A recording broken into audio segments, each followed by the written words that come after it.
Tweet करके थक चुके राहुल गांधी पूरी तैयारी करके मीडिया के सामने प्रकट हुए। उन्होंने खुद बताया कि कई देसी और विदेशी एक्सपर्ट से लगातार बात करते रहे हैं और अब कुछ समझ गए हैं। लेकिन कल तक प्रियंका वाड्रा के साथ मिलकर प्रवासी मजदूरों को घर भेजने की बात करने वाले राहुल गांधी प्रेस कॉन्फ्रेंस में पलट गए।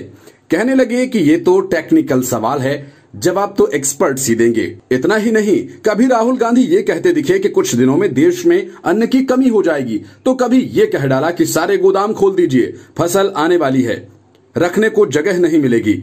कल तक बार बार और लगातार टेस्टिंग की बात करने वाले राहुल गांधी आज खुद कहने लगे कि देश को कम किट्स मिल रहे हैं, सप्लाईज सीमित हैं। मतलब कि राहुल गांधी ने वो सब कह डाला जिससे पता लग जाए कि उन्हें खुद पता नहीं कि क्या होना चाहिए और क्या हो रहा है। राहुल कई अन्य मुद्दों पर भी खुद गहरी उलझन में दिखे।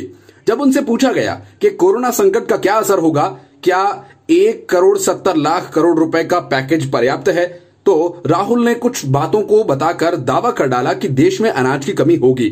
उन्होंने कहा फूड शॉर्टेज आने वाली है, आपके पास गोदाम में फूड सप्लाई है, उसको आप दीजिए, एकदम आप गरीब लोगों को फूड सप्लाई देना शुरू कीजिए। बहुत सारे गरीब लोग हैं जिनके पास राशन कार्ड्स नहीं हैं, उनको भी इंक्लूड कीजिए। तो फूड का एक सेफ्टी नेट तैयार कीजिए। फिर जब उनसे प्रवासी मजदूरों की समस्या पर सवाल किया गया तो राहुल ने कहा कि गोदाम अभी भी लबालब हैं और फसल कटने पर रखने की जगह नहीं बचेगी।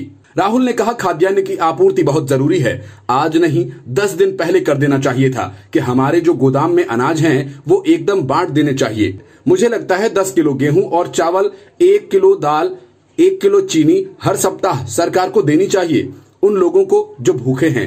राहुल को जब ये बताया गया कि टेस्टिंग किट्स का ऑर्डर बार बार फेल हो रहा है और चीन से जो भी उपकरण आ रहे हैं वे गुणवत्ता के मानकों पर खरे नहीं हैं, तो राहुल ने स्वीकार किया कि टेस्टिंग किट उपलब्ध नहीं हो पा रही है। ये सच्चाई है। राहुल ने कहा कि टेस्टिंग किट का जो सप्लाई है वो लिमिटेड है। ये रियलिटी है। अमेरिका भी टेस्टिंग किट्स चाहता है, यूरोप भी टेस्टिंग किट्स चाहता है, सब देश टेस्टिंग किट्स चाहते हैं। जिस सिचुएशन में हिंदुस्तान के हाथ में टेस्टिंग किट्स नहीं पड़ रही हैं, जो आप रैपिड टेस्टिंग किट्स की बात कर रहे हैं वे भी बहुत कम संख्या में हैं, तो हमें कोई ना कोई तरीका निकालना ही पड़ेगा। Bureau report, news of India.